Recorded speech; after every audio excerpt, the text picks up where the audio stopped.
கோவை மாநகர காவலர்களுக்காக Ganga hospital young Indians இணைந்து கோவை மாநகர காவல்துறையுடன் சேர்ந்து மார்பக புற்றுநோய் விழிப்புணர்வு மற்றும் செக்கிங் ஒரு பக்கம், இன்னொரு பக்கம் டயபெட்டிஸ் நீரிழிவு நோய் தொடர்பான விழிப்புணர்வு, அது தொடர்பான பாதங்களை ஆய்வு செய்து அது இந்த நீரிழிவு தொடர்பான ஏதாவது சிம்டம்ஸ் இருந்ததுன்னா அதுக்கு சிகிச்சை அளிப்பதற்காக இந்த சிறப்பு மருத்துவ முகாம் ஏற்பாடு செய்யப்பட்டு நடந்து வருகின்றது.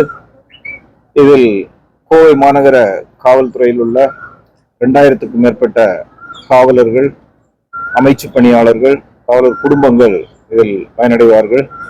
இன்று முழுவதும் இந்த மருத்துவ முகாம் நடைபெறுகின்றது.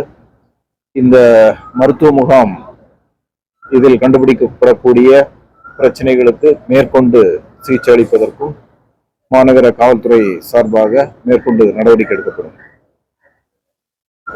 ஓகே, ஸோ நேற்று சரவணம்பட்டி பகுதியில், முந்தா நாள் சரவணம்பட்டி பகுதியில் 2 குழந்தைகள் மின்சாரம் தாக்கி பரிதாபமாக உயிரிழந்த வழக்கில்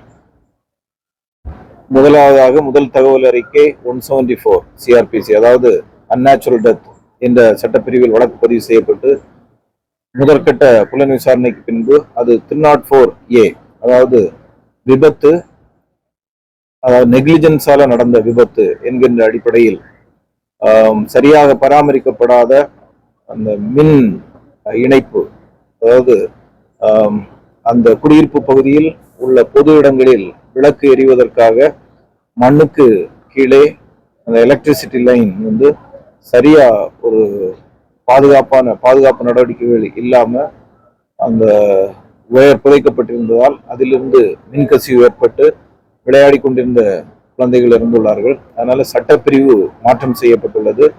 இப்ப யார் அந்த நெக்லிஜென்ஸுக்கு, அதாவது சரியாக பராமரிக்காமல் இருந்ததற்கு யார் காரணம் என்பதை புலன் விசாரணை செய்து வருகின்றோம்.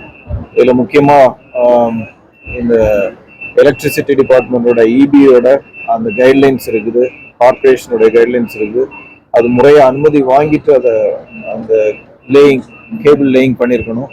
அது பண்ணாத அந்த நெக்லிஜென்ஸ், அதே போல அதை செஞ்ச கான்ட்ராக்டர் அது அதுல என்ன அந்த ஸ்டாண்டர்ட் மெட்டீரியல்ஸ் பயன்படுத்தாது.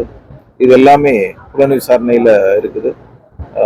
புலன் விசாரணை கூடிய விரைவில் முடிவு செய்யப்பட்டு அதுல யார் சரியான பராமரிப்பு இல்லாத காரணம் என்பது தெரிந்து அவர்கள் மீது குற்ற நடவடிக்கை எடுக்கப்படும்.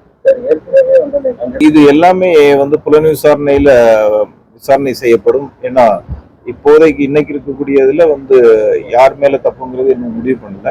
எல்லா தகவல்களையும் சேகரித்து கண்டிப்பா ஒரு சில நாட்கள்ல யார் மேல தப்புங்கிறத முடிவு செய்யும்.